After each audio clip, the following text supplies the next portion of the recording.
దేవునానికి స్తోత్రం కలుగును గాక. అందరూ బాగున్నారండి? నేను బాగున్నాను.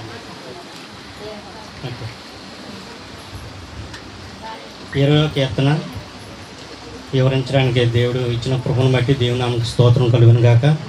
అలాగే ఈ అవకాశాన్ని ఇచ్చినట్టు దైవజనులకు నా హృదయపూర్వక వందనాలు తెలియపరచుకుంటున్నాను.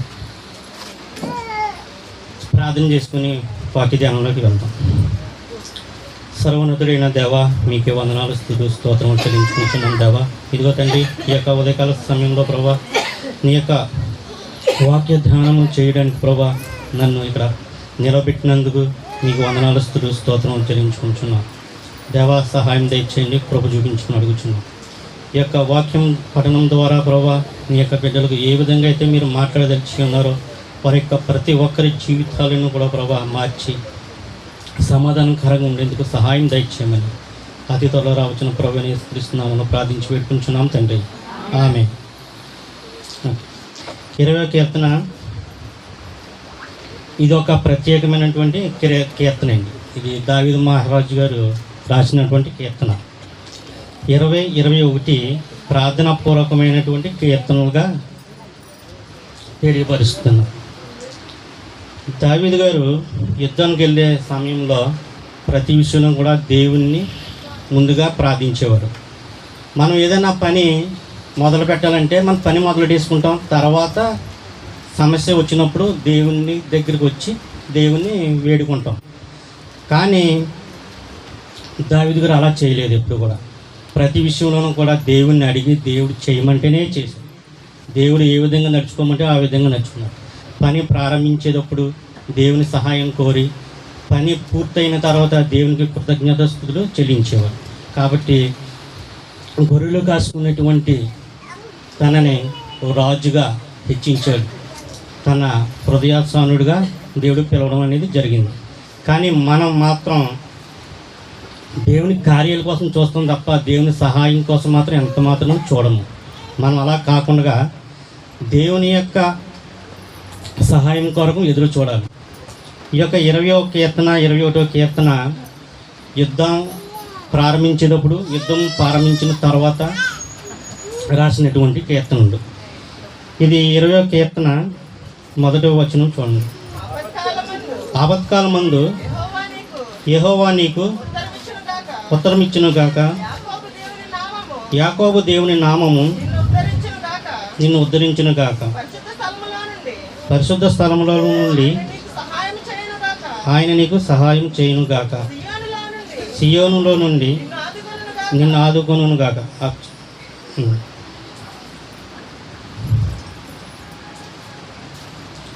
దావీదు గారు ఈ యొక్క 20వ కీర్తన అంతా కూడా మనకి చాలా ప్రత్యేకమైనదిగా మనం భావించాలి. ఎందుకంటే ఇది ఇంచుమించు 9 వచనాలు ఉన్నాయి.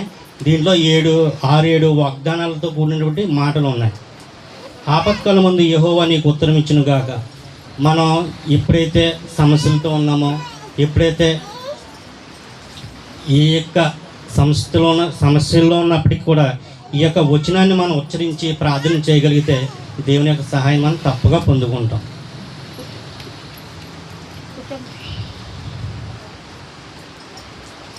ఒకటి నుంచి 5 వచనాలు కూడా సహాయం కోసం దేవుని యొక్క సహాయాన్ని తెలియపరుస్తూ ఉన్నాయి.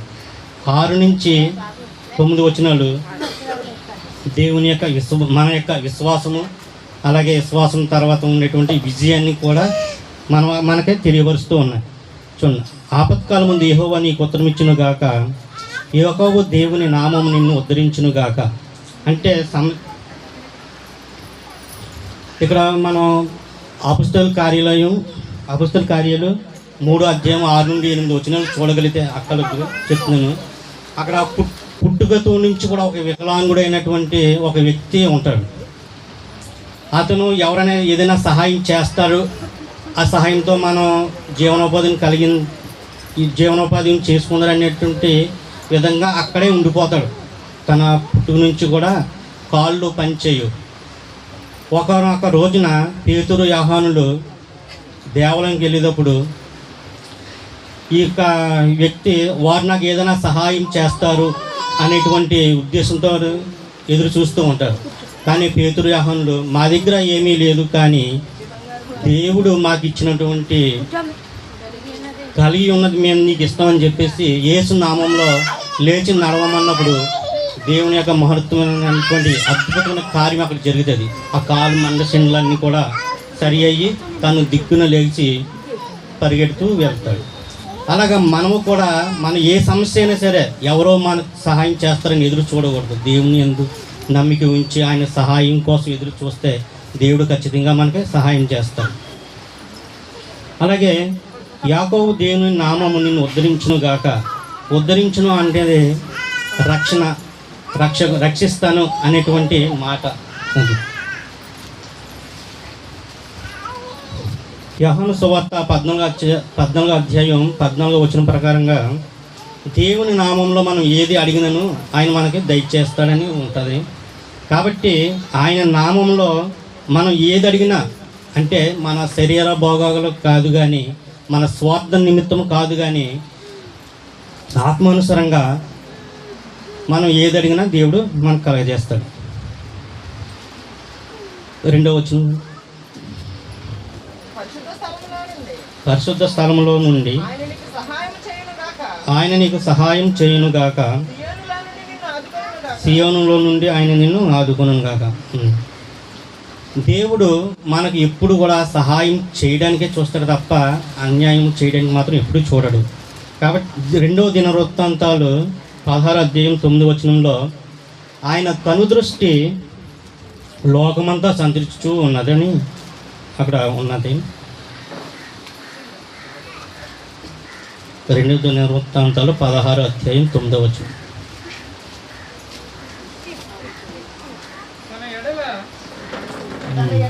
తన ఎడల యథార్థ హృదయం గల వారిని కనపరచుటకే యెహోవా కనుదృష్టి లోకమంతా సంచారం చేయుచున్నది. దేవుని యందు నమ్మిక ఉంచాలి. దేవుడు మనకు సాయం చేస్తాడా చేయడా అని ఆలోచించకూడదు. దేవుడు మనకి దానియేలుని సింహభూమిలో పడవేసినప్పుడు దేవుడు చేస్తాడా చేయడా అని ఆలోచించలేదు. దేవుడే సహాయం చేస్తాడని తను మోకరించి ప్రార్థన చేయగా అక్కడ సింహపు నోళ్ళు మూసివేయబడ్డాయి. అలాగే మనము కూడా ప్రతి విషయంలోనూ కూడా ఆయన యందు నమ్మిక ఉంచాలి. ఆయన యందు నమ్మికించిన వారు ఎన్నడూ కూడా సిగ్గుపడలేదు. అలాగే అభిజ్ఞగోరుడు షడ్రకు మేషకులను కూడా అగ్నిగుణంలో వేసినప్పుడు వాళ్ళు కూడా మాకు దేవుడు సహాయం చేయడేమో అని ఎప్పుడు అనుకోలేదు. సహాయం చేసినా చేయకపోయినా మేము మీ విగ్రహాలకు నమస్కరించము అని ఖచ్చితంగా చెప్పారు. అగ్నిగుణంలో వేసినప్పటికీ కూడా దేవుని యొక్క కృప వాళ్ళతో పాటు తిరుగులాడుచు ఉన్నది. కాబట్టి మనం కూడా ఈ యొక్క వాగ్దానంలో ప్రతిదీ కూడా ఎత్తుపట్టుకుని మనం ప్రార్థన చేయవలసిన వారమే ఉన్నాం. 3వ వచనం, ఆయన నీ 3వ 4వ వచనం, నీ కోరికను సిద్ధింపచేసి నీ ఆలోచన యావత్తును సఫలపరచును గాక. ఇది కూడా వాగ్దానం. మన కోరిక మంచిదైతే మనకు మంచిగా జరుగుతుంది. అన్న ప్రార్థన చేసింది, తన ఆలోచన ఒకటే, ప్రభువా నన్ను గొడ్రాలు అని అంటున్నారు అందరూ, ఈ నిందను తీసివేయి, మా కుమారుని తెచ్చాయి, ఆ కుమారుని నీ కొరకు నా జ్యేష్ఠ కూతురు నీకు నీ పరిచర్య నిమిత్తం నీ సన్నిధిలో విడిచిపెడతానని వాగ్దానం చేసింది. దేవుడు తన ఆలోచనను ఎరిగిన దేవుడు కాబట్టి తనకి ఖచ్చితంగా అడిగింది మగబిడ్డని ఇచ్చాడు దేవుడు. అదేవిధంగా యాకోబు కూడా, ప్రభువా నన్ను మోసం చేశాను, నా అన్నను మోసం చేసి నా తండ్రిని మోసం చేసి ఆశీర్వాదాన్ని పొందుకుని ఉన్నాను, కానీ ఇప్పుడు నాకు ఆ భయం ఉన్నది, నా బ్రతుకును నా స్థితిని మార్చు, నేను నమ్మకంగా ఉంటానన్నప్పుడు ఆ రాత్రి అంతా ప్రార్థన చేయగా దేవుడు తనకు దర్శించి తన యొక్క మోసకరమైన జీవితాన్ని తొలగించి తనకి మంచి జీవితాన్ని ఇచ్చాడు. ఇలా మనం ప్రతి విషయంలో కూడా దేవుని యందు నమ్మిక ఉంచి ఉండాలి. 5వ వచనం, యెహోవా నీ రక్షణను బట్టి మేము జయోత్సాహం చేయుచున్నాము, మా దేవుని నామమును బట్టి మా ధ్వజము ఎత్తుచున్నాము. నీ ప్రార్థనలన్నీ యెహోవా సఫలపరచును గాక. దేవుడు ఆయన యొక్క కృపను బట్టి మనకు రక్షణ ఇచ్చాడు. ఆయన ఇచ్చిన రక్షణను బట్టి మనం ఇప్పుడు కూడా ఆయనకి కృతజ్ఞత స్తుతులు చెల్లించవలసిన వారమే ఉన్నాం. మనకి ఇది జయము. ఆ యొక్క అపవాదిని ఓడించి, ఆ మరణాన్ని ఓడించి గెలిచి మనకు తన ఉచితమైన కృపను, రక్షణను మనకు దయచేసి ఉన్నారు. అలాగే ఆయన నామమును బట్టి మనం ధ్వజం ఎత్తాలి. ధ్వజం అంటే జెండాకి ప్రతీక. ఇప్పుడు విగ్రహాల దగ్గర జెండాలు ఉంటాయి. మనకి జెండా లేకపోయినప్పటికీ మన స్థుతులే మన ధ్వజము. ప్రతి విషయంలోనూ కూడా ఆయన ఇచ్చినటువంటి కృపను బట్టి, దేవా నాకు మీ యొక్క ఉచితమైన రక్షణ ఇచ్చావు కాబట్టి మీకు స్తోత్రాలు చెల్లించాలి. అలాగే ఇంకా ఎవరికైతే రక్షణ కలిగి ఉండాలని కోరుకుంటున్నామో వారందరికీ కూడా రక్షణ కలగాలని ఆయనను స్తుతించవలసిన వారమే ఉన్నాం. నీ ప్రార్థనని యెహోవా సఫలపరచునుగా. ఇది కూడా వాగ్దానం. మనం ఏదైతే మంచి మనసుతో కోరుకుంటూ ఉన్నామో దేవుడు ఖచ్చితంగా మన ప్రార్థనల్ని సఫలపరుస్తూ ఉంటాడు.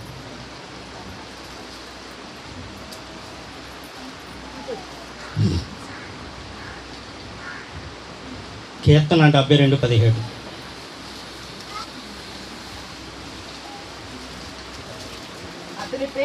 అతని పేరు నిత్యము నిలుచును. అతని నామము సూర్యుని ఉన్నంతకాలము చిగుర్చుంచున్నాను. అతనిని బట్టి మనుషులు దీవించబడుతురు. అన్ని జనులందరూ అతను ధన్యుడని చెప్పుకుందరు. యెహోవా తన అభిషక్తుని రక్షించును, నాకిప్పుడు తెలియను. ఆయన నామమును ఎంతో ఉన్నతమైనది. ఆయన రక్షణ మనకు కలిగి ఉన్నది. ఈ లోకాన్ని ఏలేది పరిశుద్ధుడైన దేవుడు. 7వ వచనం. కొందరు రథములను బట్టి, కొందరు గుర్రములను బట్టి అతిశయపడుదురు. మనమైతే మన దేవుడైన యెహోవా నామమును బట్టి అతిశయపడదు. రాజులు తన రాజ్యాధికారాన్ని చూసి గర్వపడతారు. ధనవంతుడు తన ధనమును చూసి ఆనందపడతాడు. బలవంతుడు తన బలమును చూసి బలపడతాడు. కానీ మనకి బలము, ధైర్యము మొత్తం అన్నీ కూడా ప్రభువైన అయిన దేవుడు. యెరోబోము తను ఉన్నప్పుడు అహియా ప్రవక్త నిన్ను రాజును చేస్తాడు అని చెప్పేసి ప్రవచిస్తాడు. అంటే అప్పుడు యెరోబోము దీన మనస్కుడే ఉంటాడు, మంచివాడు. తనకి అధికారం వచ్చిన తర్వాత రాజు అయిన తర్వాత గర్వం వస్తుంది. తన దేవునికి విరోధంగా ప్రతి కార్యము జరిగిస్తాడు. బలులు అర్పిస్తాడు, విగ్రహారాధన చేస్తాడు. అప్పుడు తను చేసిన అటువంటి యొక్క గర్వాన్ని చూసి, గర్వం తర్వాత ఏమవుతుందమ్మా? నాశనం.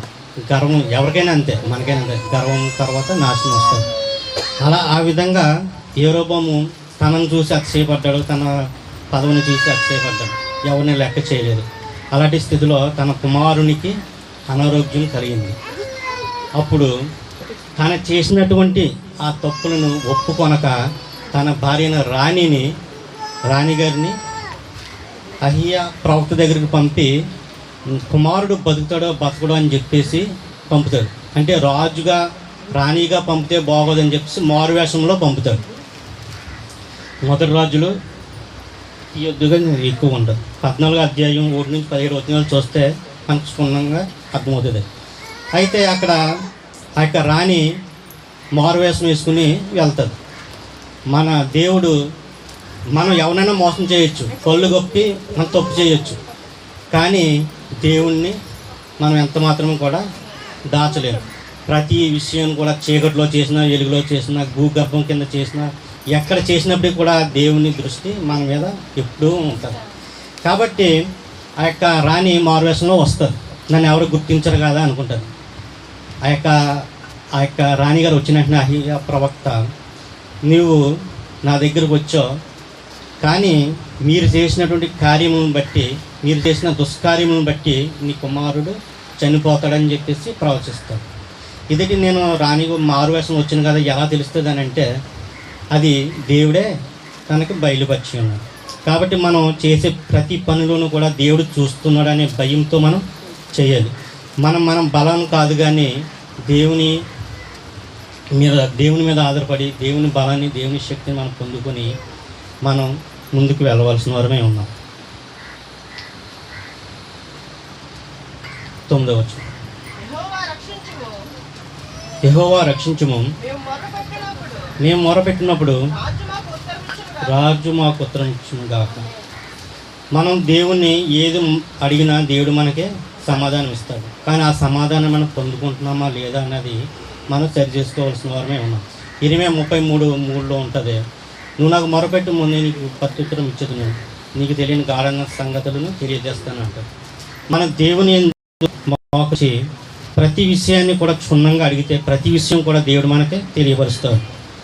ఇక్కడ 3వ వచనం చూడొచ్చు సార్. ఆయన నీ నైవేద్యములన్నిటినీ జ్ఞాపకం చేసుకును గాక, నీ దహన బలులను అంగీకరించను గాక. దేవుడు మన నైవేద్యములన్నిటినీ జ్ఞాపకం చేసుకుంటాడు. అంటే పేద ఎదవరాలు 2 కాసులే ఉన్నాయి తన గుప్పిట్లో. అక్కడ చాలామంది ధనవంతులు ఉన్నారు. ధనవంతులు అందరూ కూడా గుప్పిలు ఇప్పుతున్నారు. కానీ పేద విధవరాల్లో గుప్పిట్లో మాత్రం 2 కాసులే ఉన్నాయి. అది తన జీవనాధారమై ఉన్నది. అయినప్పటికీ కూడా దేవుడి నన్ను పోషిస్తాడని ఆ 2 కాసులు యొక్క పనుకుల పెట్టిలో వేయడం జరిగింది. చూసిన దేవుడు తనను ధన్యురాలని చెప్పడం జరిగింది. అదేవిధంగా ఇక్కడ ఒక పేద విధవరాలు అర్పణ చాలా ఉన్నతమైనది.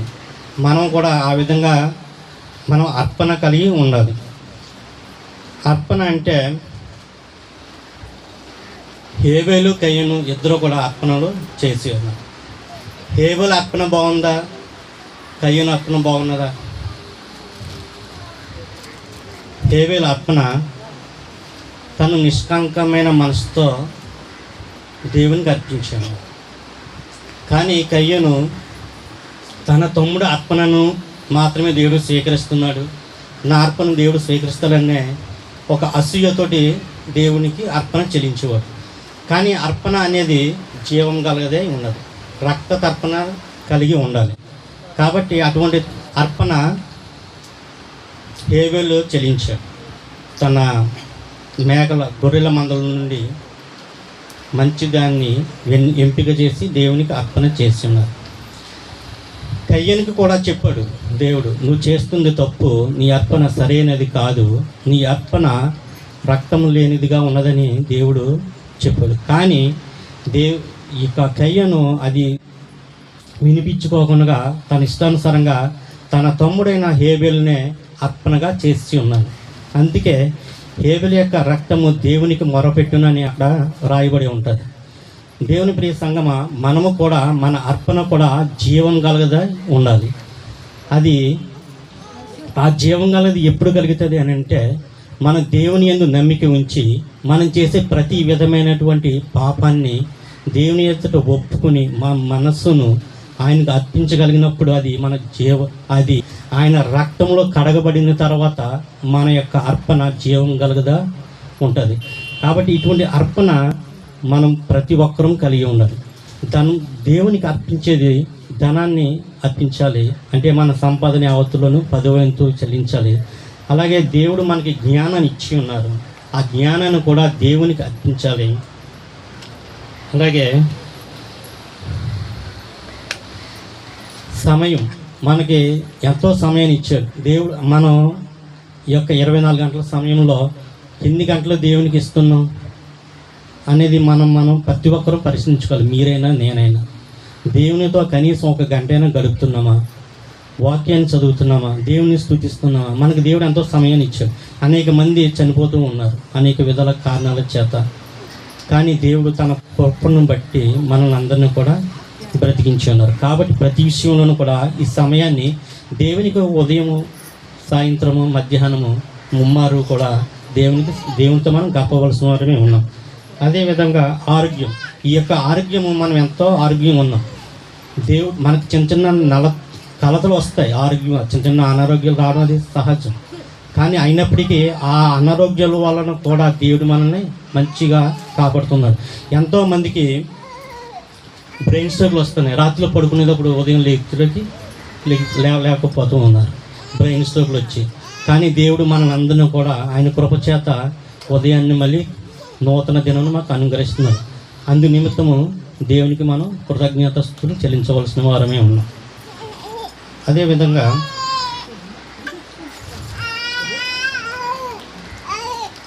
స్తోత్ర బలి, దేవుడు మన విషయంలో, మన కుటుంబం విషయంలో ఎంతగానో కాచి కాపాడాడు. ఆ విషయాన్ని దేవునికి స్తోత్రాలు చెల్లించాలి. అలాగే మనం మాత్రమే కాదు, మన యొక్క చుట్టుపక్కల ఉన్న వారి కొరకు, మన గ్రామ ప్రజల కొరకు, మన దేశ ప్రజల కొరకు, ప్రతి ఒక్కరికి కొత్త జీవితాన్ని ఇస్తున్న ప్రభు ఈరోజు అని చెప్పేసి దేవునికి స్తోత్రాలు చెల్లించాలి. అలాగా ఆ యొక్క అర్పణ అనేది ఉన్నది. మరి మన యొక్క అర్పణ ఏ విధంగా ఉన్నది? మన యొక్క అర్పణ సరైనదిగా ఉంటే దేవుని యొక్క సహాయము, దేవుని యొక్క కృప మనం అందరం పొందుకున్న వారమే ఉంటాం. ఈ కొద్ది మాటలు దేవుడు దీవించి ఆశ్రయించినమాట. అందరు తల ఉంచని ప్రార్థన చేసుకున్నాం. సర్వోన్నతుడైన దేవా, మీకే వందనాలు, స్తుతులు, స్తోత్రం చెల్లించుకుంటున్నాం తండ్రి. స్తోత్రం. ఇదిగో తండ్రి, ఈ యొక్క దినం ముందు 20వ అధ్యాయం ద్వారా మీరు మమ్మల్ని ఎంతగానో బలపరిచినందుకు వందనాలు ప్రభా. ఇప్పుడు మాట్లాడిన ప్రతి మాట నీ యొక్క పిల్లల యొక్క ప్రతి ఒక్కరి హృదయంలోనూ ఉండేందుకు సహాయం తెచ్చాం, ఫలింపజేసేందుకు సహాయం దయచేయమని అడుగుచున్నాం. మహోన్నతుడా, ఈ యొక్క అర్పణ విషయంలో ప్రభా సజీవ యాగంగా నిన్ను స్తుతించి ఆరాధించే కృపను దయచేయమని అడుగుచున్నాం ప్రభా. గడిచిన కాలంలో ప్రభా నేను ఎలా ఉన్నప్పటికీ నేటి దినము నుండి ప్రభా నీ యందు గొప్ప తీర్మానం కలిగి ప్రభా మంచి అర్పణను కలిగి ఉండేందుకు సహాయం దయచేయమని అడుగుచున్నాం. మహోన్నతుడా, మా బలము చేత కాదు ప్రభా, నీ కృప చేత, నీ ఆత్మతోనూ నీ శక్తితోనూ మేము బ్రతుకుచూ ఉన్నాం ప్రభా. ఈ యొక్క జీవితం అంతయు కూడా ప్రభా నీ సన్నిధిలో గడిపేందుకు మీరు సహాయం దయచేయమని ఈ కొద్ది ప్రార్థన బాధల కింద చేర్చుకోమని అతి త్వరలో రాసిన ప్రభు నేర్చుకరిస్తున్నామని ప్రార్థించి పెట్టుకుంటున్నాం తండ్రి. ఆమె మంచిగానే మరి ఎంతవరకు కూడా కీర్తనలు వివరించినటువంటి మరి తిమోతి గారికి